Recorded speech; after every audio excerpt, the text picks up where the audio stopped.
Good morning, good morning, good morning. It's your boy. You already know. The real one. You know what I'm saying? Monday fun day. What's happening with ya? I hope everybody's having a, you know what I'm saying? Or I hope everybody had a blessed weekend. I hope everybody have an even more blessed week. You know what I'm saying? Start off the week, you know what I'm saying?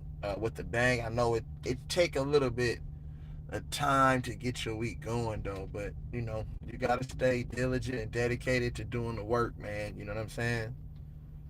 Doing the work.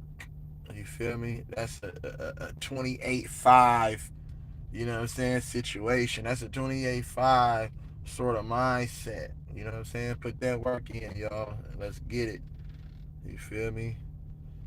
Um, let's get into, a recap of the weekend, man. Warriors, Lakers. It didn't really look good for the Warriors. It hasn't really looked good for the Warriors. The Warriors' one bright spot, I'm not gonna lie, is their young guys, bro. Their bench, Moody has more experience. You added Dario Saric. You got veterans, you know what I'm saying? Roddy McGruder, Rudy Gay, fucking Corey Joseph. So there's a lot of veteran presence on that, you know what I'm saying, on that sidelines for the Warriors. And it's really, really showing, you know what I'm saying, for the young guys of the Warriors. And they're really coming out and doing their own, they're doing their thing. Like, you know what I'm saying? They're coming out playing like with passion, playing with poise, attention to detail. They're playing hard, giving effort. You know what I'm saying? Bringing the energy, and that's really all you can ask for from your young core. And I noticed that across the league, a lot of young cores and, you know what I'm saying, teams, their young guys are really, really coming out and showing what they can do. Like, you know what I'm saying? And that's a wonderful thing, for the NBA, because it's all about consistency. It's all about, camaraderie, chemistry, and, just showing that, the league is probably going to be in good hands when, um, when the mega stars and stuff retire from the game, or they're not really, uh, mega star um, worthy anymore. Because at the end of the day, bro, you only last and promote, a high level of play and, saying, marketability. That stuff goes down after a while. You know what I'm saying? Make sure you hit them thumbs up button. But even with the Lakers, some of their young guys, bro, they come in and play hard and give effort, and you know what I'm saying, from the Max Christie's and stuff like that. Um, Jalen Hood Shafino, I thought he should have stayed in college, maybe a year or two more, to develop his game though. But these little young cats, once they, you know what I'm saying, see that they might be able to get to the league, they're gonna go. It's not too many cats that really stay in school because one, they're thinking about money, you know what I'm saying, and two, I don't really think that they believe in themselves like that. Like to stay in college and, you know what I'm saying, and get a better education and, develop their talent, you know what I'm saying, let their stock rise. I mean, everything is about the quick fix and, the quick dollar. You feel what I'm saying? Hey, here and salute, my guy. Good morning to you. But yeah, it was the weekend. It was what it was. Alabama won. Michigan's um not Michigan, but what I want to say, the Colorado. That Colorado thing was a little weird for me, man. You know what I'm saying? Yeah, that Colorado. I don't know what the hell. I don't know what the hell that they were doing, but Colorado blew it, bro. Giving them that real yada I'm talking about. Yeah, I don't know what the hell wrong with Colorado. I just think that they're not. I just think that the camaraderie on Colorado, they're not together as a unit. I think there's a lot of players that's envious of certain players on that team because of their name, because of their likeness, because of their wealth already.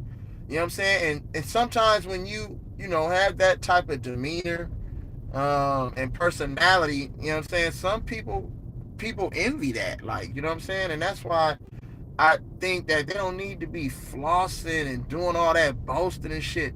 You should never boast, bro. You don't need to floss and say, "Oh man," like you don't need to do all that. Just focus on the task at hand. You know what I'm saying? And win the damn football game and move on to the next week. You know what I'm saying? Go to practice. Make sure that you're building chemistry with your teammates. Make sure that everyone's on the same page. Making sure that you're, you know what I'm saying, leading by example and working hard. It's too many distractions going on over there in Colorado. But guess what?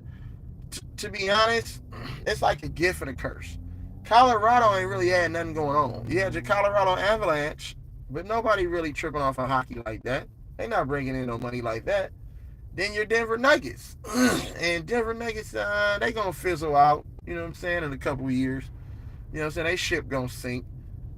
But the most excitement that Colorado has had in a long time has came from let's keep it 100, has came from you know these Colorado Buffaloes, college football, Boulder. You know what I'm saying? That's been the most excitement they didn't have in a long time. The celebrities are coming out every week.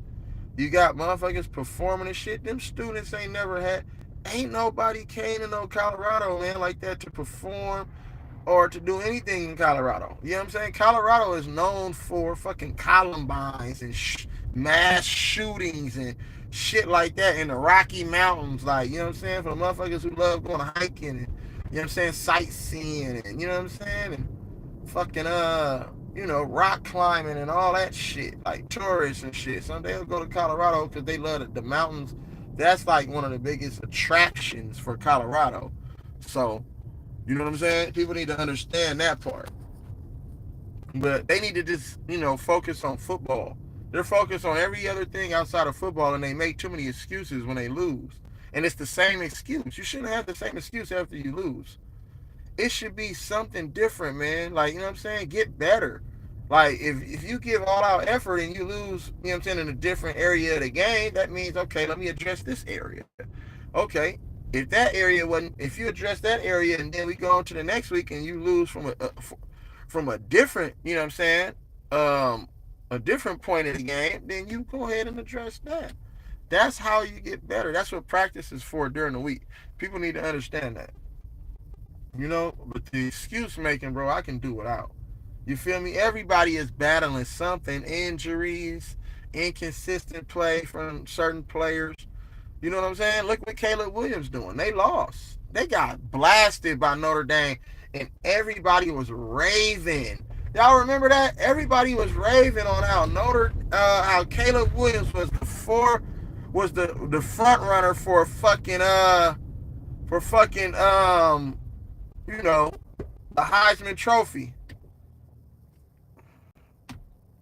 Everybody was raving on how they were the front runner for the Heisman Trophy. And I'm like, well, Caleb Williams USC ain't really look good. They didn't drop in the rankings every game. But y'all keep saying how Caleb Williams is this dude and that dude. I'm like, man, y'all put too much stock into who the media tell y'all to like, bro. Come on, bro. You got to be able to think for yourself and evaluate, you know what I'm saying, situations and evaluate talent and shit on your own, bro. Because for y'all to come out and think that Caleb Williams is like the cream of the crop, there's so many other good college quarterbacks in you know what I'm saying, in college right now. Too smart, man. What's good with you, man? Salute to you, brother. It's all gravy.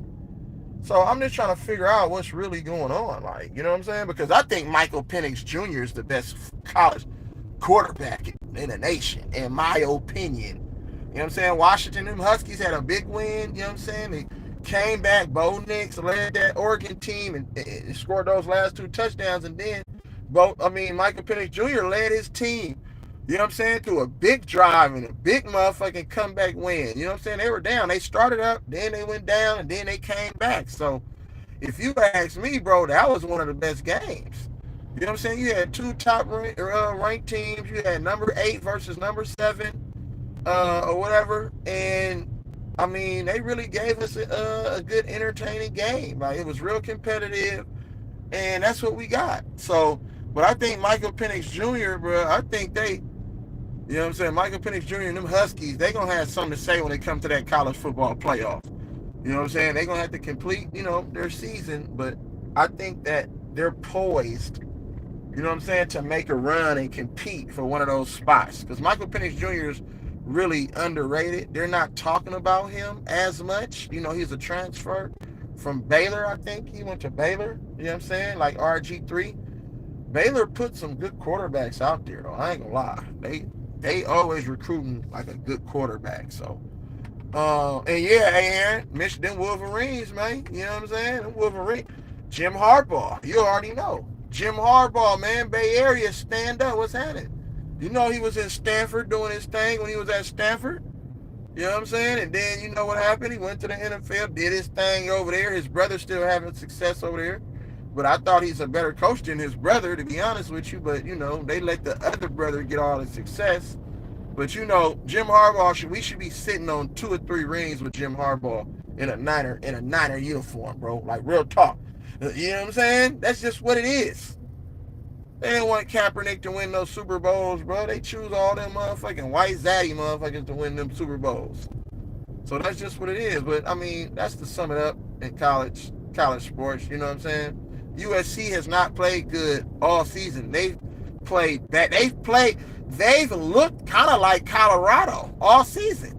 You know what I'm saying? You got a good quarterback, but I mean, the team is really like on the edge every game. Like, you know what I'm saying? It's like a dogfight, and that's against some subpar teams. But on any given Saturday, any given Sunday, you can lose.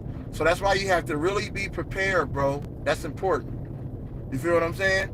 And that's wrapping it up for college. You know what I'm saying? I think that the Lakers have some bright spots. Let's move on to the NBA. The Lakers have bright spots. You know what I'm saying? The Lakers have some bright spots with D'Angelo Russell has really dedicated himself, you know what I'm saying, to working on his body. You know what I'm saying? Working on being in shape, working on, his defensive, working on his defensive abilities. You know what I'm saying? So from a defensive perspective, D'Angelo Russell has been working, like, and you can tell, it shows. He's more poised, he's selective, he can get to any spot on the court. You know what I'm saying? And D'Angelo Russell has always been a good passer. He's always been a great passer, like, you know what I'm saying? So kudos to D Russ, man. You know what I'm saying? I'm glad that he's able to settle into a role, and hopefully he'll be able to stick around with Los Angeles for a lengthy period of time, because D'Angelo Russell has been on a lot of different teams, but I think that's due to his immaturity, you know what I'm saying, as an athlete, as a player. You know what I'm saying? When you're immature, bro, and you're not really focused on certain things, bro, and trying to, become more marketable and build your brand, because in the NBA, bro, you have to be marketable. In the NBA, you have to fit into a box. I'm just saying, you have to. That's just the way it goes. And if you don't, then you'll turn into a journeyman, and then before you know it, you're out of the league. Like, you know what I'm saying? So hopefully D Russ can stick around. I think that's a bright spot for the Lakers, even though I still feel that they won't make the playoffs, but we'll see what happens. But in AD is in shape. Cam, what's good, my guy? Salute to you, brother. Cam is in shape. Oh, Jay Rich, son? Hey, I used to play with his cousin. I used to kick it with Jay Rich. You know what I'm saying? I used to be at his house all the time. We used to play the video games. He had like a movie theater up in his house, because his Jay Rich's cousin, they from Saginaw. I think ain't that where you from, A. Harry? They're from Saginaw.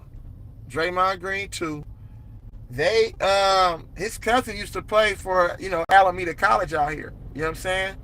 And we was on the same hoop team. You know what I'm saying? So we used to go to his house. Jay Rich used to come to our college games. And then we would go to the games with Jay Rich. We went to the birthday party. Shit, I was getting in the club. I was getting in 21 and over clubs when I was 20. You know what I'm saying? Fucking with Jay Rich, we would pull up, you know what I'm saying, in a limo or whatever. Boom, we hop out, we in the dough. You know what I'm saying? I mean, it helped that I knew the motherfucking doorman, though. You know what I'm saying? A little bouncer or whatever, or the club promoter. But at the end of the day, we was still Gucci because when you walking through with an NBA player, they like, man, keep it pushing. You good. You feel what I'm saying? But yeah, shout out to Jay Rich, man. Shout out to Jay Rich. Shout out to his brother. Shout out to his cousin. You know what I'm saying? Yeah, Jay Rich, man. You know what I mean? We used to do our thing one time, man. So that was that was a cool moment. You know what I'm saying, in my life. That was pretty awesome, to be honest with you.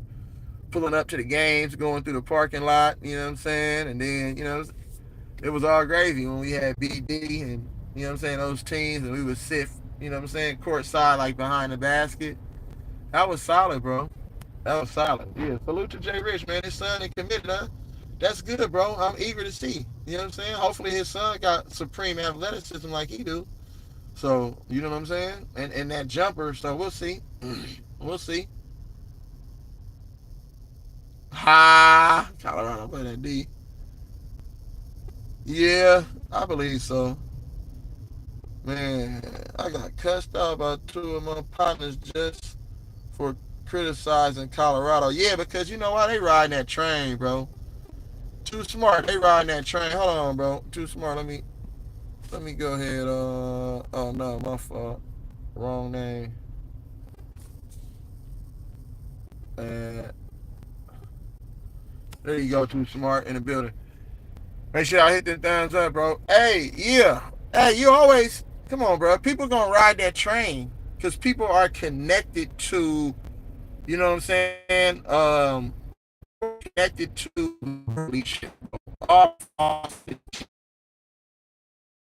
people connect themselves to that shit because you know what I'm saying. So it's okay. You kept it real. If your partners can't recognize real, they're gonna think that you're on some hater shit. You know what I'm saying? I'm not on no hater shit. I'm all about producing and getting results, and let go of the excuses. When you're doing anything in life, bro, it's always gonna be naysayers. It's always gonna be doubters. It's always gonna be motherfuckers that's gonna, tell you like hate, criticize, and all of that ridicule. But your job is to put the work in and then get the results from the work that you put in. Like, you know what I'm saying? That's your job. And in my opinion, I think that just their likeness alone and the hype and everything is getting Colorado by. But I don't think Colorado really exudes a football team, you know what I'm saying, that's a team of class, integrity, humility. You know what I'm saying? I just don't from watching them, bro, because all of the antics you can do without all that. I understand that you're trying to, bring fans to the seat and bring something special to, boring ass Colorado. You know what I'm saying? But at the end of the day, bro, it's a certain way you go about your business. You can't preach all this godly stuff and all of that and then turn around and you doing everything outside of that. Like, you know what I'm saying? Should, your players should kind of exhibit, and embody your what you represent, what you stand for. You see what I'm saying? So if it's all about that, then why are what I'm saying, you coming out and your players are more focused, level, attention to detail? Why aren't the team out here gathered up on the sideline, you know what I'm saying, the huddle, and trying to get better? Like, you know what I'm saying? Why aren't they communicating? Because I seen bad body language. Travis Hunter, when Shador Sanders missed him on that throw, bro, that could have iced the sealed the game, bro, the body language of Travis Hunter, and Travis Hunter was right in front of Dion on that play. He overthrew him by a mile. There was no pressure. He just overthrew the ball. When I seen Travis Hunter put his head down and put hella arms up and it was hella frustrated, I knew that, guess what? They not on the same page, bro. And then when you come out in the post-game presser and throw your team and your players and your coaches under the bus, bro, it starts with the head of the snake. Nigga, you're the head of the snake. You can't talk all that big and bad shit, bro, and then say, oh, no, it was his fault over there. No, that's my fault. Me and my coaches not on the same page. You know what I'm saying? We're not communicating well. We're not putting attention to detail on specific things when it comes to winning football games. You know what I'm saying? And that's what you have, bro. But that's not hate.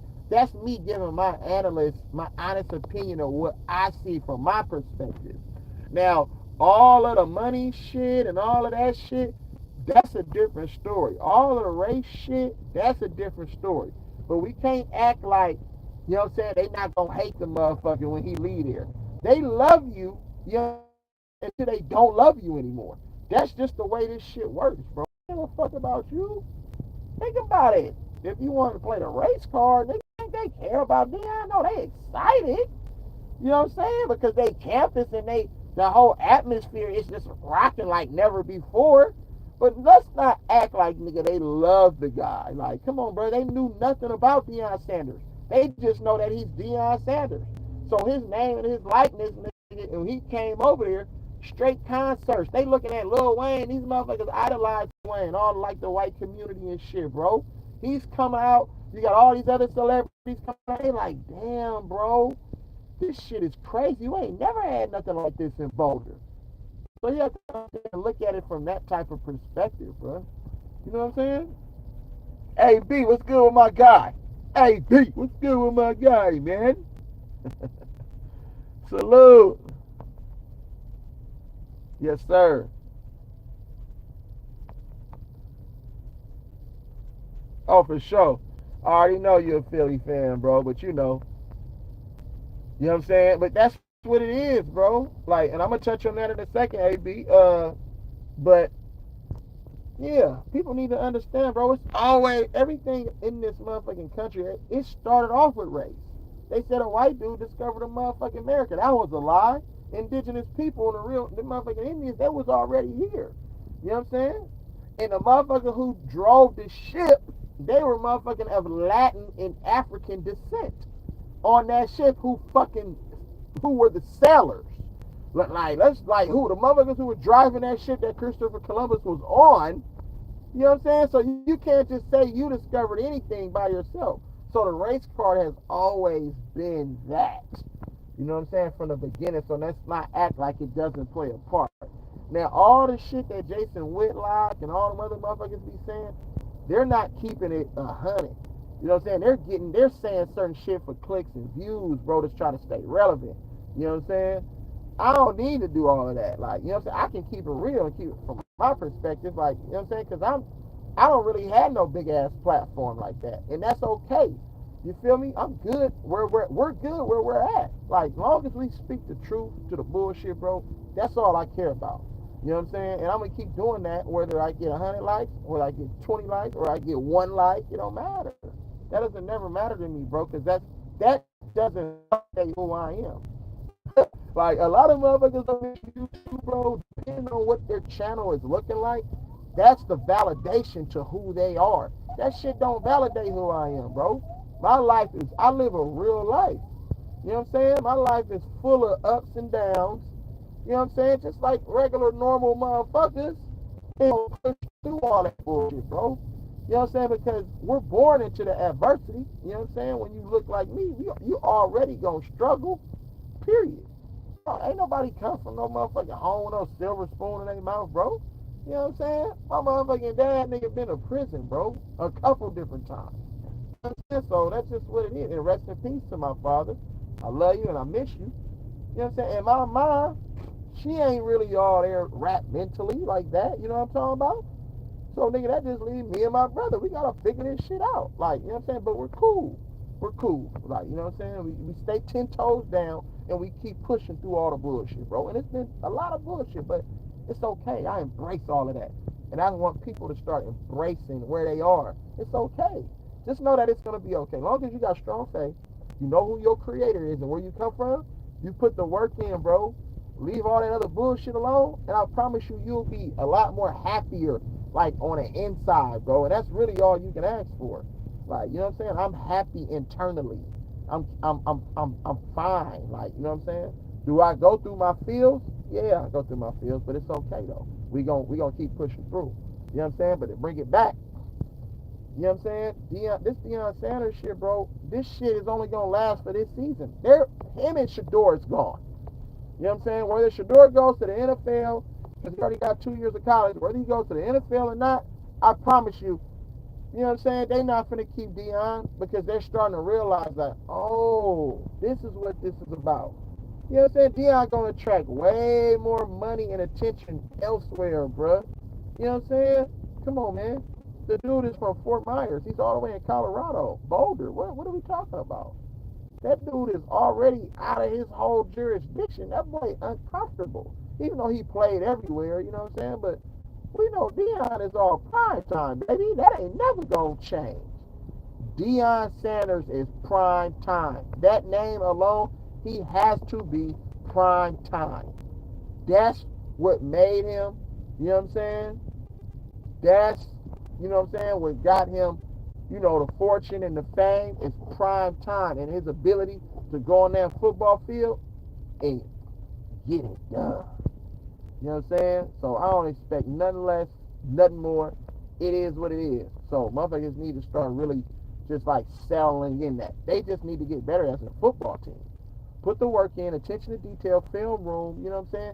You have to be able to put the work in. All the players, take away the cell phones and all of that shit because now when they lose, bro, teams are loving whooping that ass now. You pay attention to that?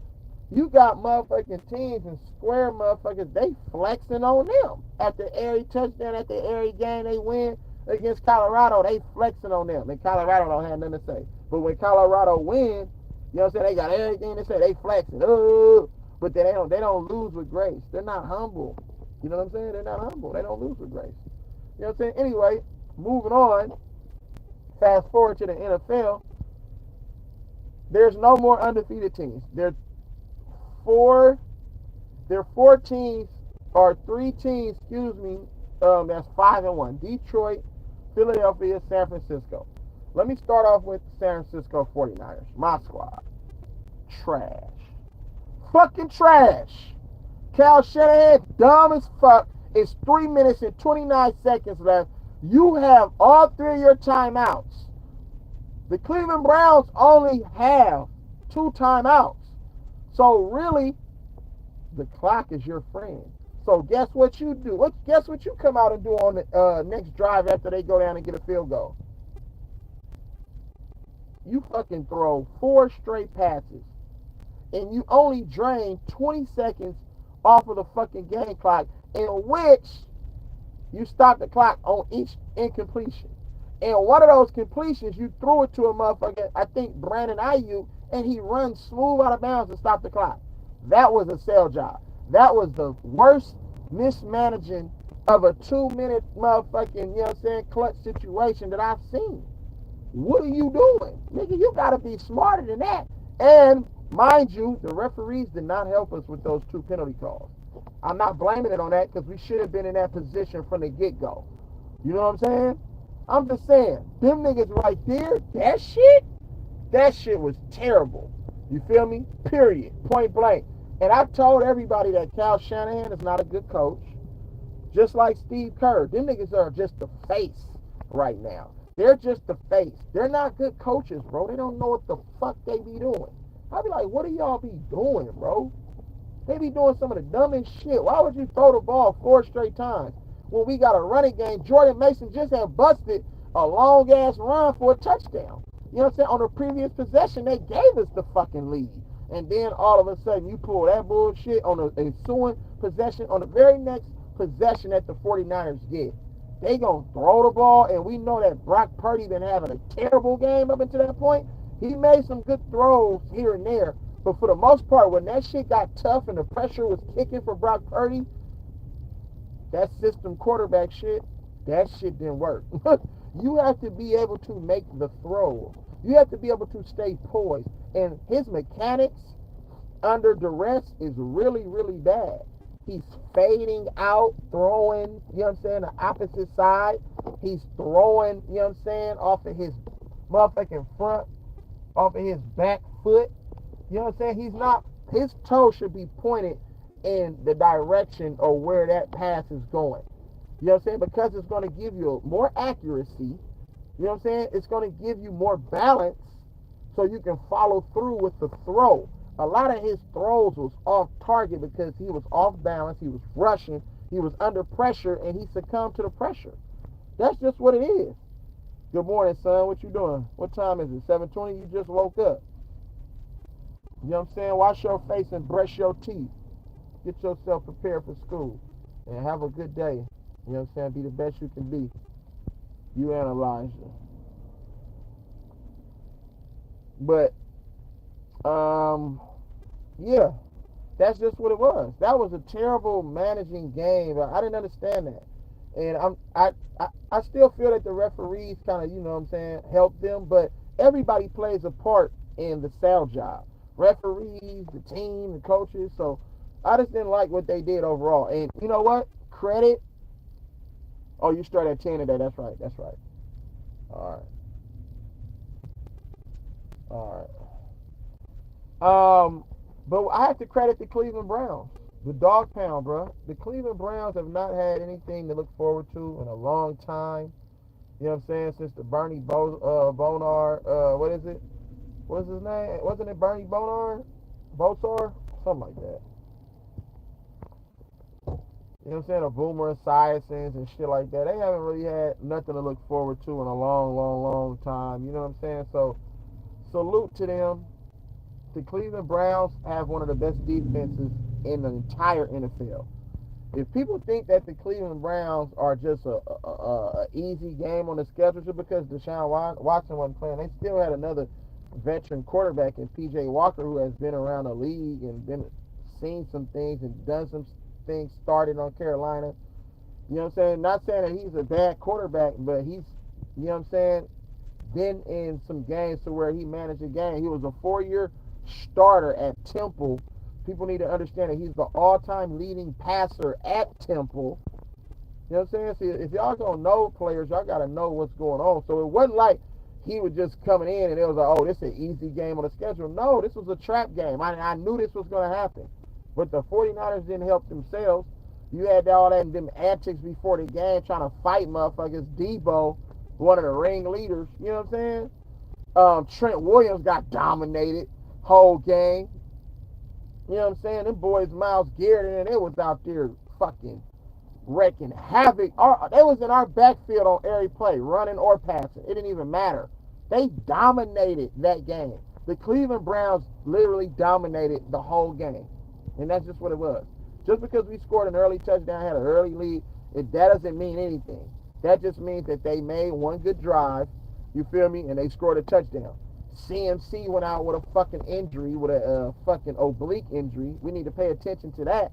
Because if he misses extensive time, man, hey, the MVP ain't hey, we gonna be without the MVP, so we gonna have to do some different shit. Elijah Mitchell and motherfucking Jordan Mason, you know, have to get their shit together. You know what I'm saying? And do it by committee. You feel me? And this is where coaching is really gonna set in. When you don't have all the all-star players, bro, to make you look good as a coach, this is where your coaching really, you know what I'm saying, comes into play. Like, you feel what I'm saying? And that's just what it is. People need to understand that shit. You know what I'm saying? But salute to the Browns. Salute to those guys over there, man. You know what I'm saying? Stefanski, I think. He over there. They did an excellent job, and they came out with a huge win. They needed that because Deshaun Watson had been on the shelf, you feel me, for the last couple games. So they 1-1 without him. And I think they did a pretty good job. You know what I'm saying? They dominated a really good football team in the San Francisco 49ers. But I didn't like what I seen yesterday. There was a lot of areas where we could have been better. You know what I'm saying? First, at the point of attack, the protection of your quarterback and opening up motherfucking running lanes for your running back. They did a terrible job. I thought that the quarterback and the receivers were not on the same page. You know what I'm saying? It just seems like the weather, the antics before the game, it just took them out of their, like, took them out of their focus. Like, you know what I'm saying? And I didn't like to see that. And that's just what that was. You know what I'm saying? But let's salute the Detroit Lions. Detroit football. The Lions improved to 5-1 with an impressive win on the road against a good football team in the Tampa Bay Buccaneers. I think everything and I told everybody that the Lions was going to be tough this year. I love their coach. I love the Lions coach. I said that at the beginning. I told everybody, people thought I was tripping. I said that they was going to beat the Kansas City Chiefs on opening night in Kansas City on ring night.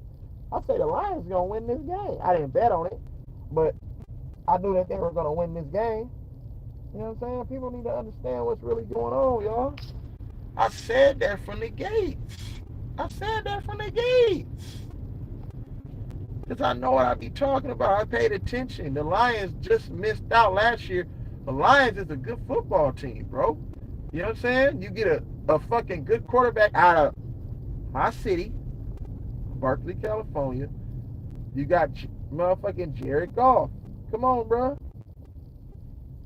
Come on, bro.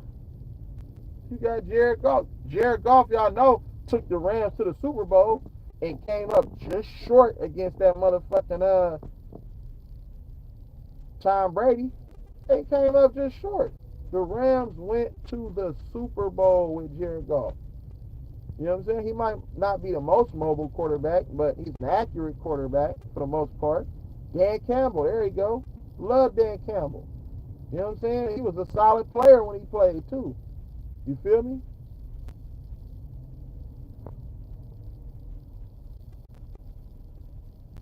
He changed the whole culture.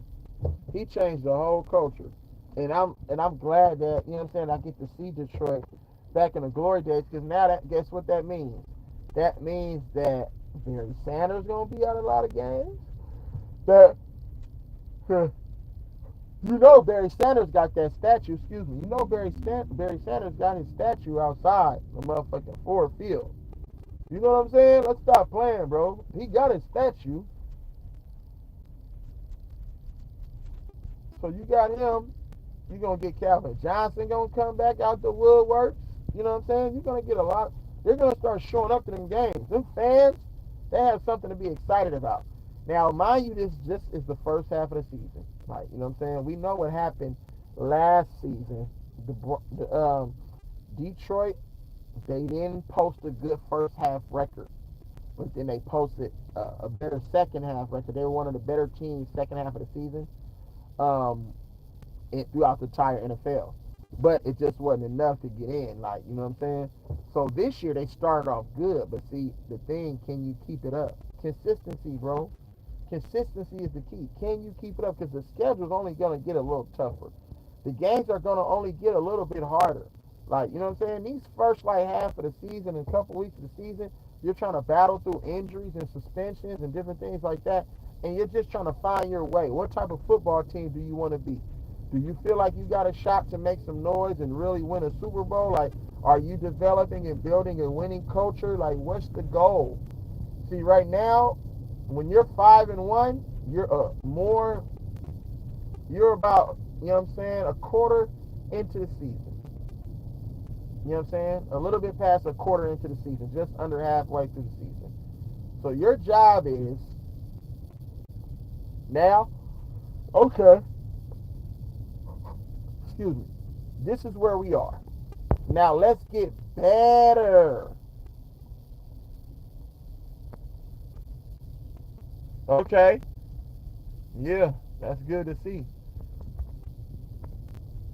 So now let's see how they progress. You know what I'm saying? Your bye week and stuff is going to be coming up.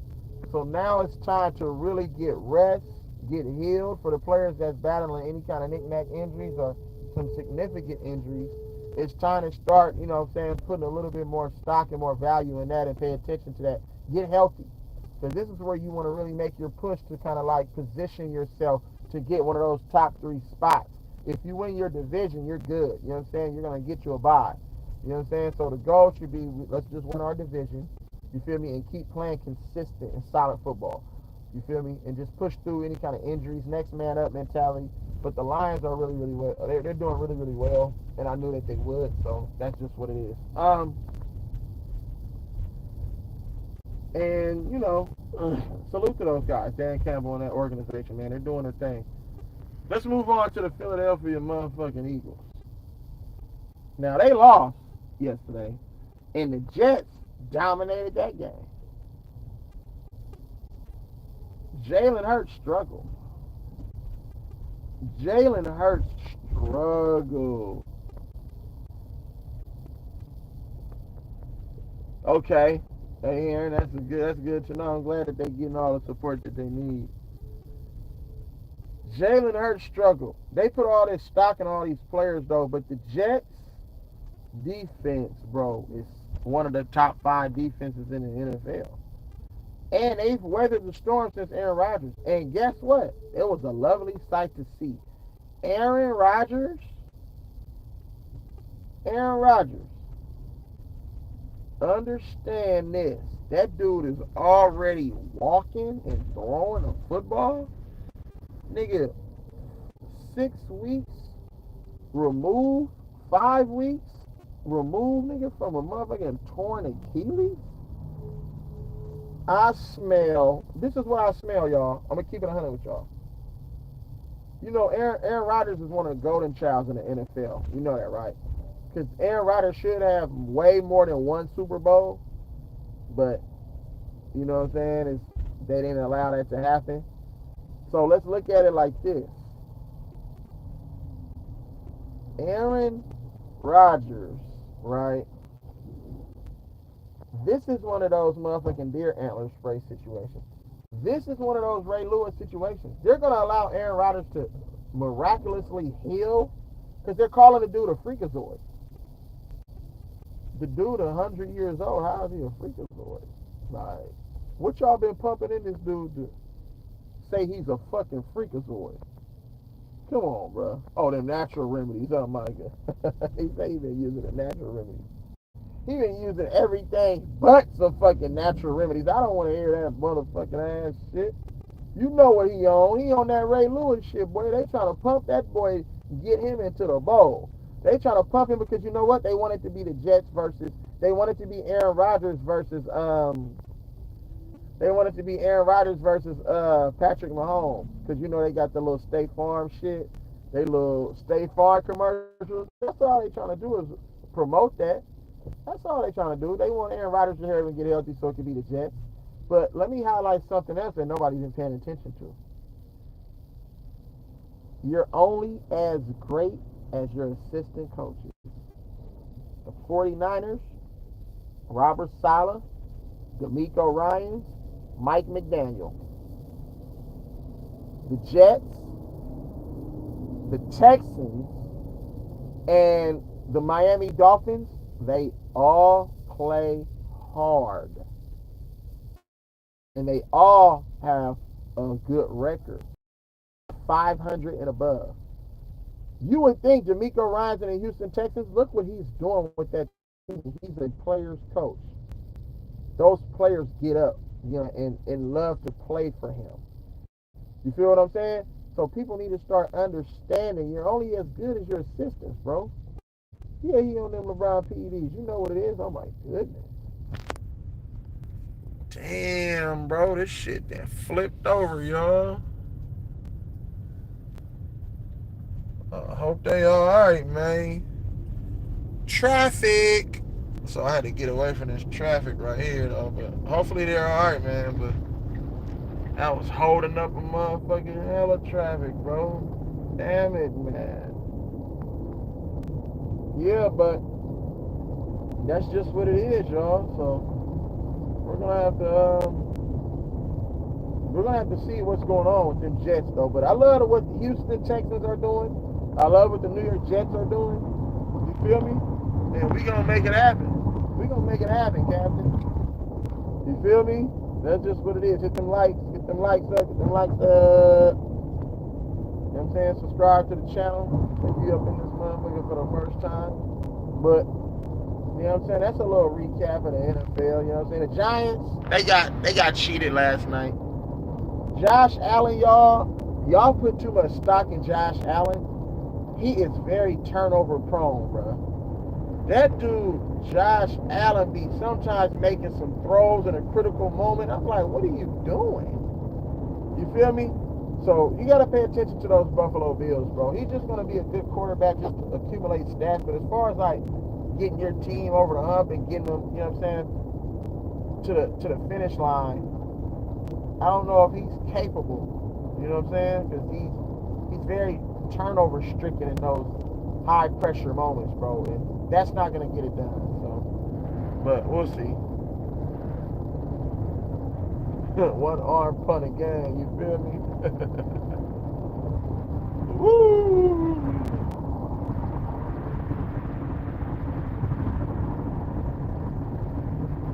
Yeah. Hey, but guess what though? Hey, Aaron, he been putting in the work. People need to understand that Jonathan Kuminga has been putting in massive work in the offseason. They showed Jonathan Kuminga working out.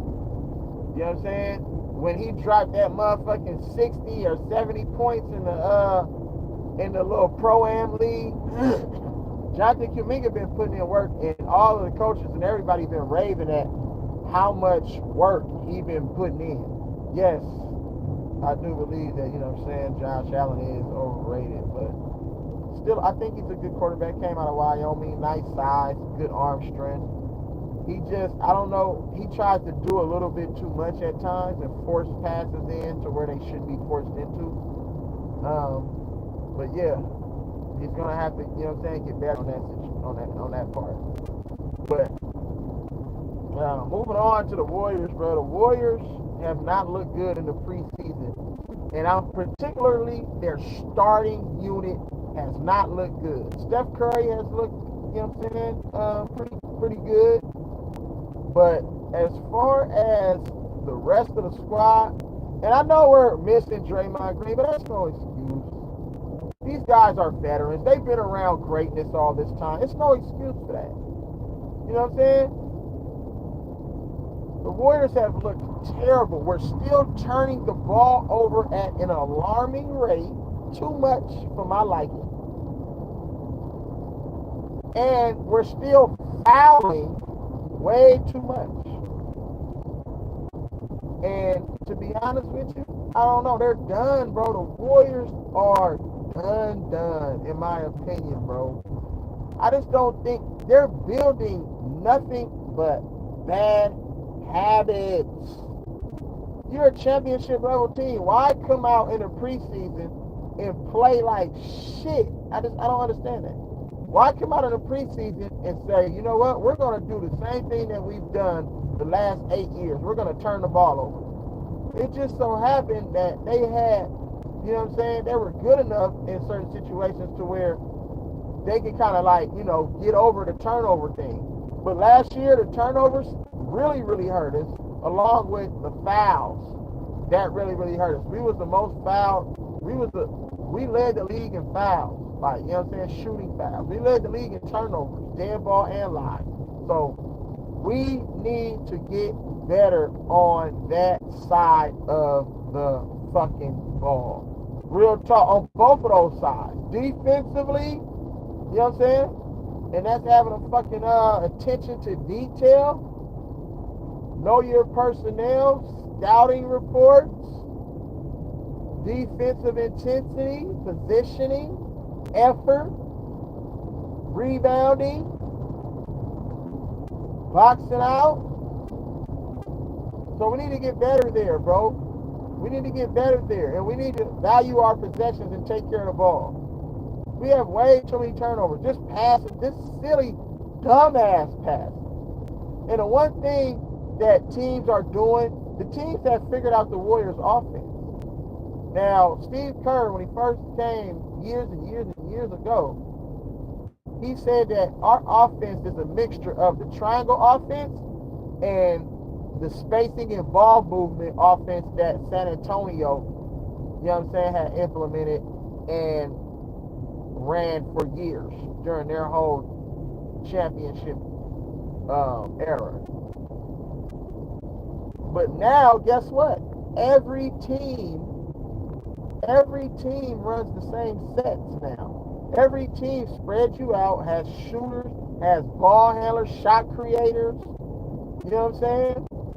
Every team has the same thing. So it's not a secret anymore. And a lot of players are expanding their range. A lot of players can step back 2 and 3 and 4 feet behind the three-point line and knock down that three. So now what you need to understand is, Steve Kerr, you have to switch it up. Why don't you go more triangle than more ball movement and spacing? See, sometimes you got to switch it up and keep teams guessing and keep teams on their heels. Because they're just making Klay Thompson a ball handler now and a shot creator. That's not the strength of Klay Thompson's game. And Klay Thompson looks great, by the way. He's slimmed down. He's a little bit more leaned out. He's in way better shape this offseason You know what I'm saying? Then in years past because he's been battling injury, so he's finally getting back to that where I can just focus on, basketball and getting in shape and being confident in, some of the moves and some of the things that I'm doing. Klay Thompson is not comfortable handling the ball, y'all.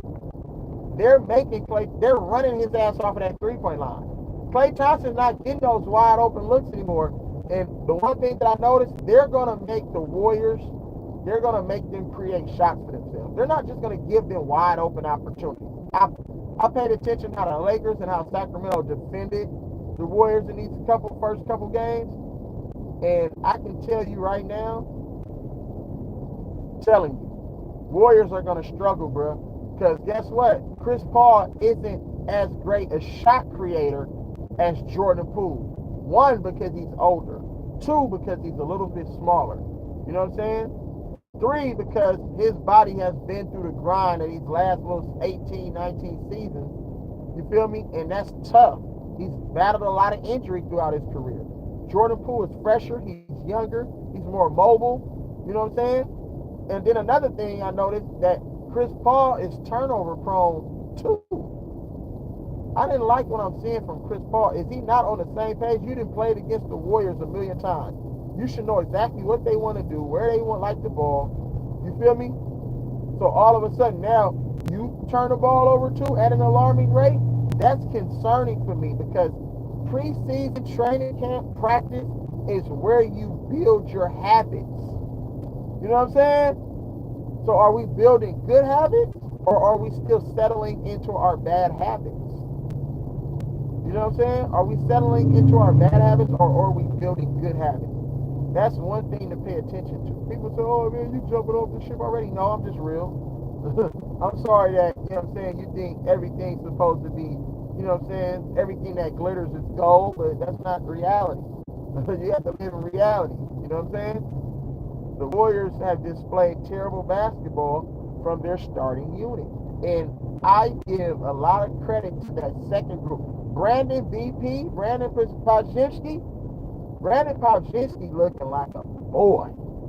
His poise on the hoop court, his ability to defend and pressure the ball. You know what I'm saying? When you got GP3 out there, Moses Moody, and then you can put some size out there with those guys. I love what they're doing. And then Jonathan Kuminga, his defensive intensity. Jonathan Kuminga, the game, you can tell the game has slowed down for him. Jonathan Kuminga leads the preseason in scoring. That might not be saying a lot, but it's saying a lot. So you can expect Jonathan Kuminga to really be on the floor and get a lot of more playing time than he did last year, and at least try to help the Warriors, make it further than they did last year. But that just starts in practice. That starts the rest of this preseason. They have to have a certain level, a certain attention to detail, bro. These dudes aren't playing at the level that I expect them to play at. You know what I'm saying? Build those good habits right now. Don't think that you can just hit the switch and, oh, we're this team. No, that's not how it works because everybody else in the NBA is hitting a different switch too. So you're going to get a different level of intensity, a different attention to detail. All these other teams are striving for the same things. They're trying to win. You know what I'm saying? They got the talent. They got the draft picks. They got the coaches in place. Now it's about going out and putting in the work. And that's what we're seeing from a lot of these other teams. So people need to really understand what's really going on. Like, you know what I'm saying? So I don't like what I'm seeing. I don't like what I'm seeing, but I love what I'm seeing from the second unit. That starting group has to get it together. Andrew Wiggins had a solid game yesterday. But Andrew Wiggins catch and shoot threes is terrible. He needs to become a better catch and shoot three-point shooter. I'm talking about wide open catch and shoot. He's missing at an alarming rate. I'm like, dude, and I've been saying this for years. I'm like, dude cannot catch and shoot threes. He's just not a catch and shoot three. It has to be off like a little rhythm and like off a dribble. But it's hard for him to catch and shoot threes. But I see him in practice knock them down, so I don't know if it's nerves, anxiety, confidence. I don't know what it is, mechanics. But he needs to get that together. He needs to get that together straight up. So we'll see what happens with that. They're trying to force shit, bro. But Steve Kerr don't coach. Steve Kerr be on the sideline, and I be like, Steve Kerr, what are you doing? Like, he ain't saying nothing. He just turning red. I'm like, dude, are you gonna say something? Why do we keep making the same mistakes? We call a timeout and come out of a timeout and turn the ball over. No execution. That's a coaching problem, bro. Because you have to hold players accountable. You know what I'm saying? You gotta hold these guys accountable. So we'll see what happens with that. Yeah, Clay not getting those same looks, Cam. I've been trying to tell these motherfuckers this shit.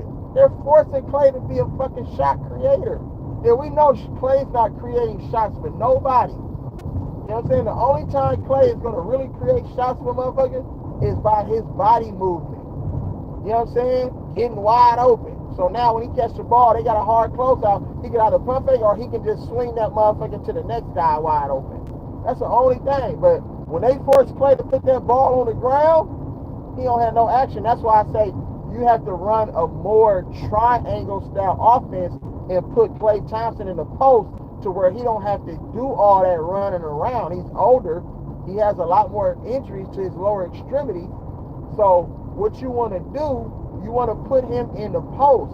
So now he don't have to work as hard. He can do either use his size, you know what I'm saying, his ability to shoot, and just knock down the shot. But people need to understand how to go about their business. I would even post up Steph Curry because you can get a lot of action out of the post. Don't mean that you got to score from the post. You know what I'm saying? But the things that it's going to open up on the weak side when you're posting up. Steph Curry and Klay Thompson can post up. Sam Cassell posted up, and he was only 6'3". So I don't want to hear it. You know what I'm saying? You have to understand where you get your bread and butter. Just going and throwing that motherfucker down there, they got to pay attention to what's about to happen. You know what I'm saying? You can't just get lackadaisical and rest because you don't know what's happening on the weak side. So once you're looking at the post, your man can backdoor you. Woo! You know what I'm saying? Now you got somebody slashing. You know what I'm saying? Now you got a backdoor alley-oop. Especially if Draymond is in the post. You know he's a willing passer. So you have to run some more action out of that post, in my opinion, and run that triangle. I think that they have a lot of good mid-range shooters. They have a lot of really good slashers. They have really good outside shooting. You know what I'm saying? So I think that the Warriors can really, really benefit from changing up their offensive sets a little bit. Like, you know what I'm saying? Just tweak it a little bit. But they're not gonna listen to me. Trust me, I already understand. I know all the scouting report on every player, bro. I will break down all the players' games, their strengths, their weaknesses. Because I pay attention. It's easy, it's simple. You know what I'm saying? So we gotta start paying attention to that. We gotta get better. You feel me? But, that's a recap. And I didn't get the chance to watch any of the boxing matches or none of the fights, but, Showtime, he'll provide all of that for y'all if he hasn't already. So, yeah, make sure y'all like, share, subscribe, man. You feel me?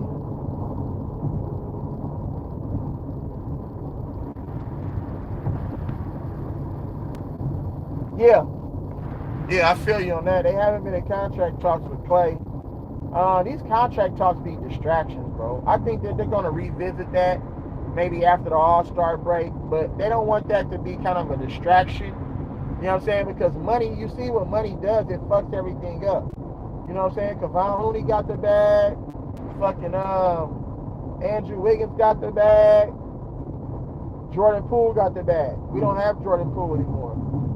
I don't know what level of focus Andrew Wiggins is coming to the season on, but he got his money. Seems like that's all they care about is the money.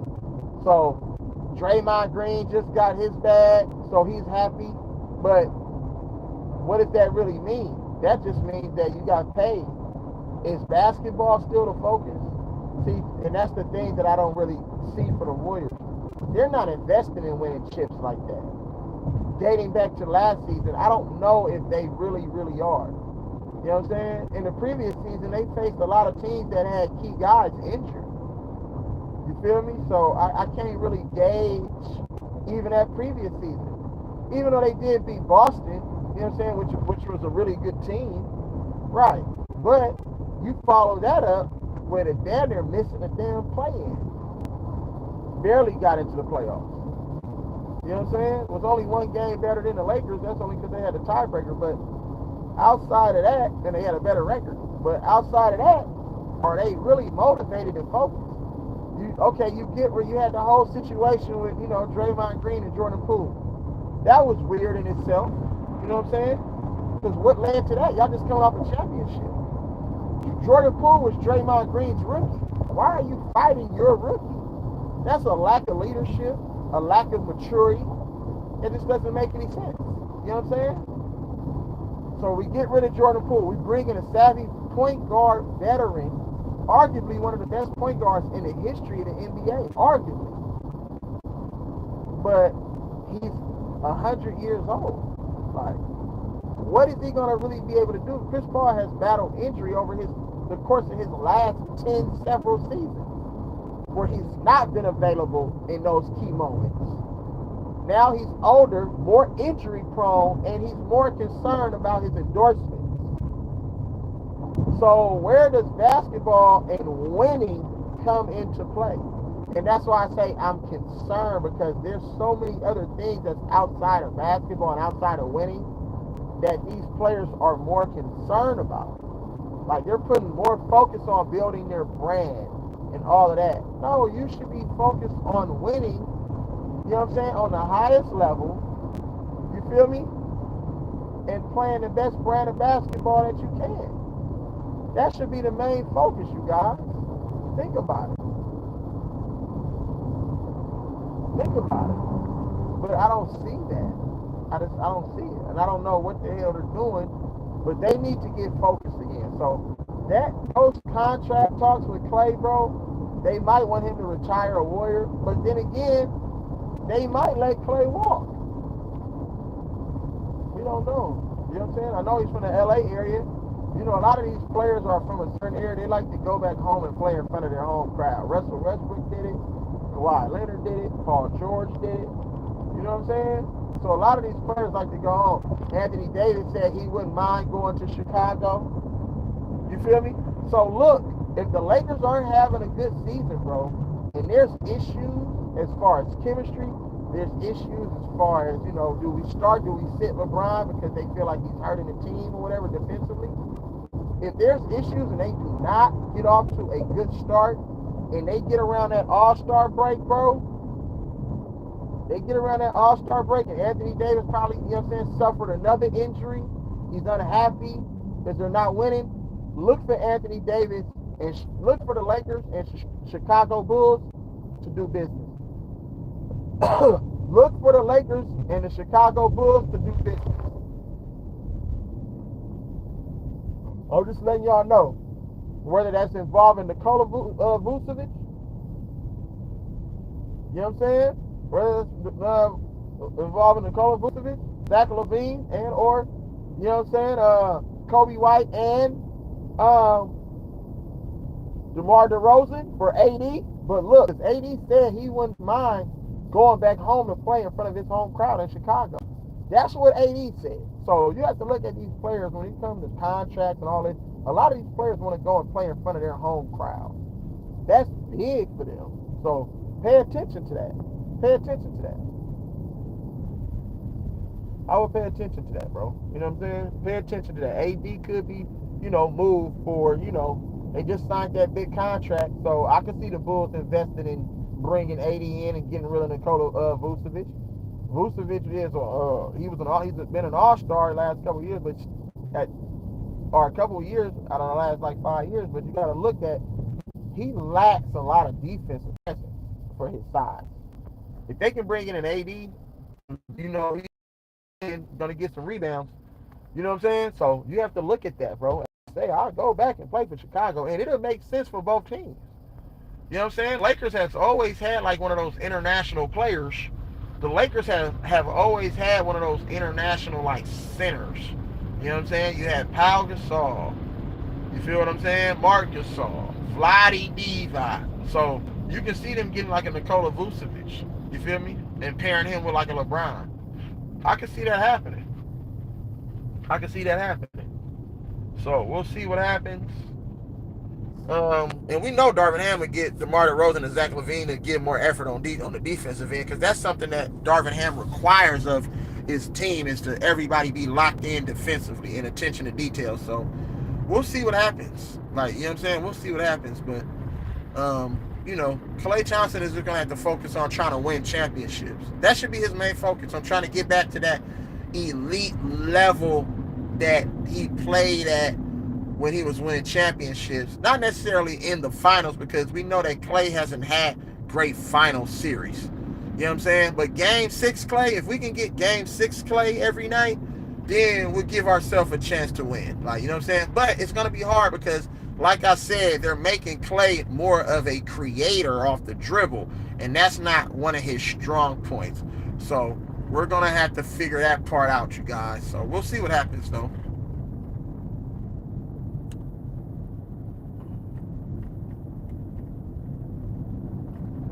Right. You know he's trying to break every statistical record in the damn NBA so he can be considered the greatest to ever do it. He still won't be considered the greatest. Nigga.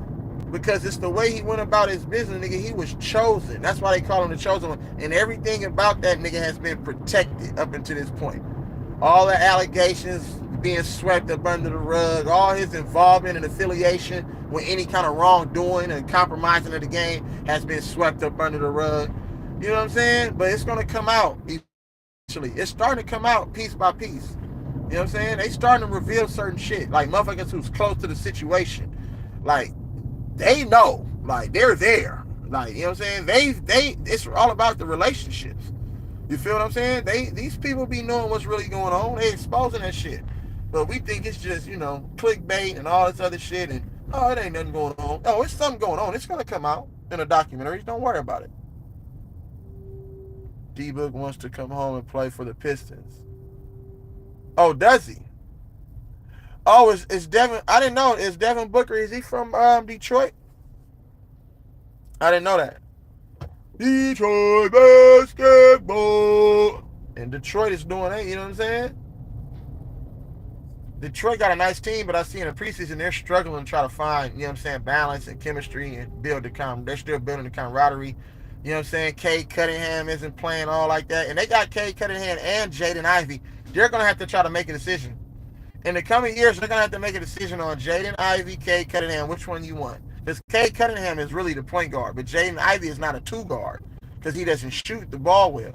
So you have to understand, like, what do you want to do there? Like, you know what I'm saying? Are both of them gonna start or one of them gonna come off the bench? That's what I don't understand. I don't know if they think that Cade Cunningham has a history of, some injuries that they might need to, you know what I'm saying, keep an eye on. And if they want to move on from him, they could try to package him up and really get some players that's gonna come in there and help. I don't know. You know what I'm saying? If you target Chicago or I just don't know. So we'll see what happens with that.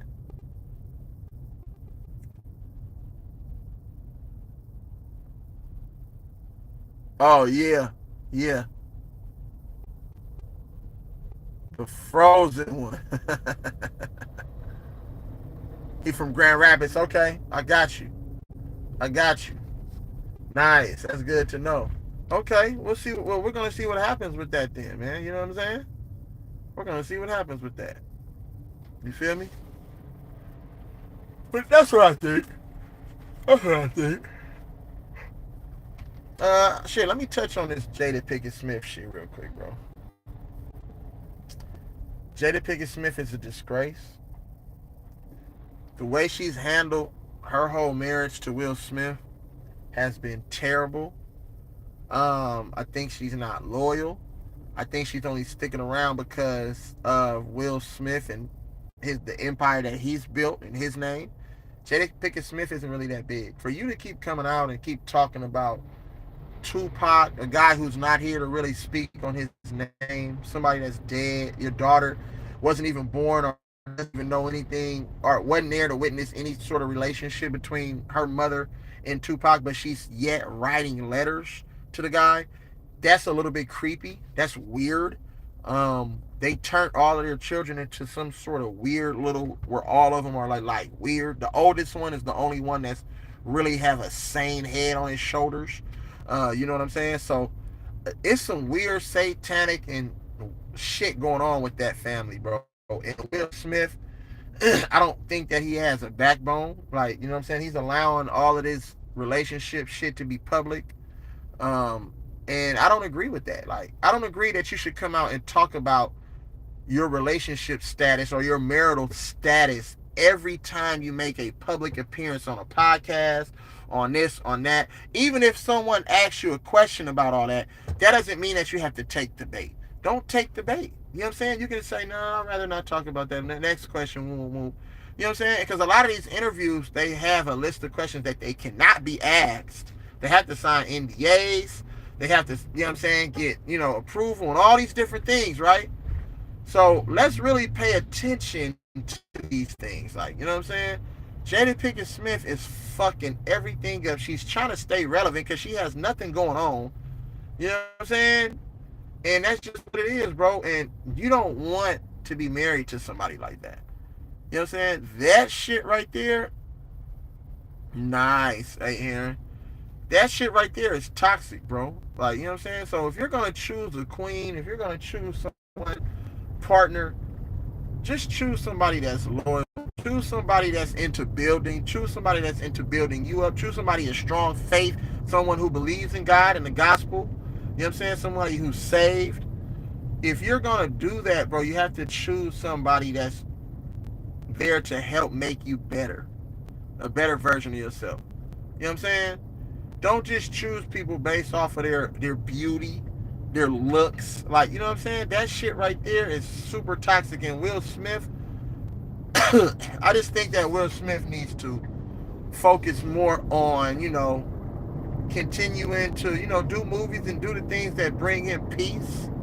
Because the shit that she's doing, bro, that shit is toxic, bro. Get that bitch the fuck away from me as possible. Like, you know what I'm saying? Because nothing good can come from the thing she's doing. Throwing her family, throwing her whole marital status and everything. Throwing Will Smith under the bus as if he's not good enough when he's been the breadwinner for your punk ass for the last 3 decades. Like, come on, man. You ain't bringing in no substantial income. I don't want to hear that. Them little weak ass movies that you was in. You feel me? I don't want to hear that, Peaches. Peaches, sit your ass down, Peaches. Remember, I'm gonna get you, sucker. Or no, low down. Not I'm gonna get you, sucker. Low down, dirty Shane. Peaches, stay here. Keenan Ivory Wayans told Peaches to sit your ass down. You know what I'm saying? She was always, and even in my fucking low down, dirty Shane, she was always fucking some shit up. Always fucking some shit up. That's her role. She always plays the role of fuck up. And she's doing that shit in real, because that's her role in real life. Fuck up. So that's just what it is.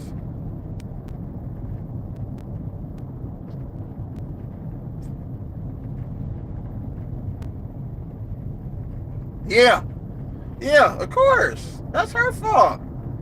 She's always about drama. That's why you gotta stay the far fuck away from them type of bitches, man. Stay away from them hoes that's always gonna bring drama and all this and all of that, because there's nothing good that man. Why is everybody fighting over Jada? Like, who the fuck is she? You know what I'm saying? Look like a mannequin. Pretty face, but look like a mannequin. Built just like a mannequin. What are we talking about? Stop it. You feel me? So that's just what it is, man. You know what I mean? Oh, for sure. You already know. But I mean, that's the recap. You know what I'm saying? Of the week. You feel me? Oh, let me touch on that. Yesterday, you know what I'm saying? We finally got to see the Dame and Giannis experiment. Giannis had a really efficient game, really good game, solid game by Giannis. Hit a three. You know what I'm saying? Shot a high percentage, but I noticed that a lot of these players are worried about shooting percentages. Giannis is not going to take certain shots. He's doing that LeBron shit. I'm only going to shoot certain shots, and I'm going to try to protect my shooting percentage. So if somebody can't close the game out for me at the end of the game, then, I mean, we're just not going to win. So they're expecting Dame to be the closer now. But I'm like, if a motherfucker is crowding Dame, then how the hell he gonna close? Like, you feel what I'm saying? So people need to understand how, I don't know how that's really gonna work. But you know, the Bucks have a solid starting five, and they play without Chris Middleton. I don't know what's going on with Chris Middleton, if he's injured, but pay attention to the injuries for the Milwaukee Bucks. This thing for Milwaukee can get a lot more uglier than it can prettier. So pay attention, because if one of those big three accumulates any kind of injury, now you're forced to put a player that's, you know what I'm saying, not really ready to be in that sort of position. You put him in an uncomfortable situation. You got the rookie Camp, you know what I'm saying, and then you got, your veteran and Jay Crowder and then Pat Connaughton. Those guys aren't really ready to be that third fiddle or that fourth option. They are the role players to be like the seventh and eighth option. You know what I'm saying? They're more comfortable in that role. But if you have to expect them to, produce more and give you something that they haven't been able to give, you know what I'm saying, throughout their careers, then that's going to be alarming. That's where it's going to get tough. You know what I'm saying? So let's just hope and pray that, Milwaukee can stay healthy. But I don't like the fact that, their their players are sitting out a lot in preseason. That's the time for you to build up your endurance. You know what I'm saying? Get the chemistry right with your new teammates and new environment. You know what I'm saying? That's a time to where you can actually start doing some good things. Like, you know what I'm saying? Get the ball rolling. It's a new system. It's a new coaching staff. So we have to pay attention to all of these things, bro. So, but I don't know if I don't really know what to. I mean, I know what to expect, but I don't really know what you guys are gonna expect from this team. Like, you know what I'm saying? From this roster. I mean, because a lot of the times these players play for stats and contracts. They don't play to win. And Gilbert Arenas told you that. No Chill Gil. You feel me? And No Chill Gil should know. He knows. He knows that the NBA is more. It's not a lot of players that's about winning, but it's about getting the bag. You know what I'm saying? And that's sad though, because you can't call yourself a dog or one of the best, nigga, if you're not really playing to win. If you just playing to get a contract, come on, man. What are we doing? What are we doing? I don't so understand it. And then, nigga, you trick that off by doing some stupid shit because that's not who you are. Why do you have cocaine in your socks? Why do you have guns on a fucking airplane and you're playing cards?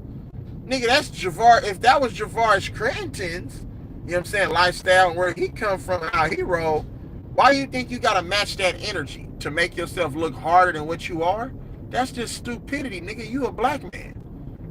Don't, you know what I'm saying, go down, nigga, with the stereotypes, you dumb idiot. Like, come on, man. And then you think you know basketball at an all-time level. I mean, come on, my nigga. You've been hating ever since you got on YouTube, No Chill Gil. You've been hating on your own brothers. But you doing interviews and shit with Vlad, nigga, building his likeness up.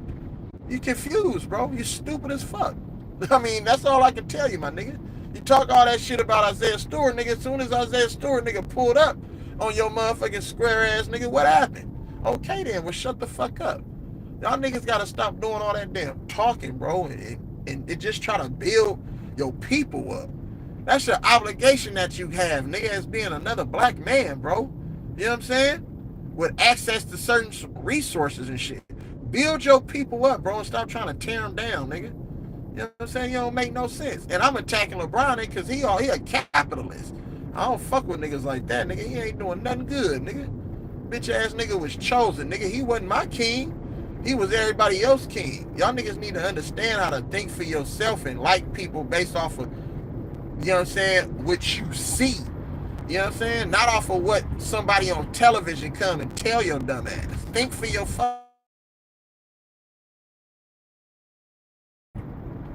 and that's just what it is. Yeah, Gil all tall, nigga. Oh, nigga. And shout out to the Dreamers Pro. You know what I'm saying? But Dreamers Pro, you don't need to apologize to Gilbert Arenas for a motherfucking thing. You know what I'm saying? Nigga, you was right and justified in everything that you said. As far as calling a motherfucker out of their name, sometimes, nigga, they deserve to be called out of their name. Because they act a certain way. You know what I'm saying? If you act like a hoe, nigga, I'm going to call you a hoe. You feel me? Period. That's just basketball talk. I'm pretty sure he understand that. Nigga, they didn't call each other worse shit on the go out there and be buck broken by some no chill. Come on. No chill gonna make a video about anything that I did, nigga. I don't give a fuck about that shit. That shit don't hurt me. That ain't gonna make me be like, oh, I apologize. I apologize. Yeah. I'm trying to get clicks and views, so I'm gonna talk about Gilbert Arenas. Nigga, what? I don't give a fuck about that. I appreciate everything he did for the Golden State Warriors, though, when he was in a uniform for us. You know what I'm saying? He went on, did his thing over there. But, hey, it is what it is, my nigga. He fucked his career off. You know what I'm saying? He was a solid player. But, I mean, let's not act like the nigga played defense, though. No chill Gil, nigga. You was a solid player, nigga. But let's not act like you was more focused on winning, nigga. You ain't won nothing in your career, nigga. You probably made a couple all-star teams, nigga, and scored a couple 50, 60 balls here and there. But, nigga, your ass didn't win shit. Nigga, I couldn't remember. And you had good teams. So I don't want to hear that shit. You feel me? Period, point blank. So that's just what it is. You know what I'm saying? Continue to, build your son up, because I like your son. Elijah. He got the same name as my son. Elijah Arenas. He got a nice little game. And Gilbert Arenas, he could teach you some basketball, because Gilbert Arenas was a good player, but it's a lot of good players. Like, that really don't tell me nothing. But make sure you turn your son into a winner. That's the most important part of all of this. Your son should be a winner. You feel me? It shouldn't be about no money, no fame, no none of this. Turn them into a winner. That's it. That's what our job is as parents, is to turn our children into winners. Period. So that's just what it is, man. Salute to y'all, man. It's the real E-Leezy. Love, live life, smile, cry, laugh. You know how we get out. You know what I'm saying? And love, live life, man. And love on your people, bro. I love y'all. I appreciate y'all for rocking with your boy. And I'm going to holler at y'all. Later on, man. Salute. Real E-Leezy, man. Appreciate you. Yeah. Master P sounds solid, too.